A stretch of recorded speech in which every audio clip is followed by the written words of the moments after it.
bencana harus melibatkan semua pihak dan juga unsur. Oleh karena itu, koordinasi antar lembaga harus terus ditingkatkan dan diperkuat agar upaya penanggulangan bencana berjalan dengan maksimal. Penegasan tersebut disampaikan oleh Asisten Bidang Pemerintahan dan Keistimewaan Sekda Aceh, Muhammad Jakfar, saat membacakan sambutan tertulis Pelaksana Tugas Gubernur Aceh Nova Iriansyah pada apel siaga gabungan dan gelar peralatan penanggulangan bencana di lapangan Belang Padang hari ini Kamis 30 Januari 2020. Sebagaimana diketahui, sebagian besar wilayah Indonesia termasuk Aceh dikategorikan sebagai wilayah rawan bencana. Peristiwa tsunami 15 tahun yang silam menjadikan bukti bahwa besarnya ancaman bencana di Aceh. Bahkan setiap tahun, berbagai bencana silih berganti terjadi di bumi Serambi Mekah.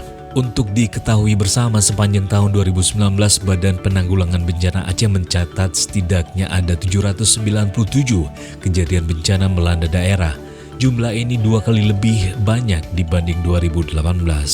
Jenis bencana yang paling sering adalah kebakaran pemukiman, banjir genangan, banjir luapan, tanah longsor, banjir bandang, dan serangan angin puting beliung. Bahkan, meski dalam skala kecil, gempa juga kerap terjadi.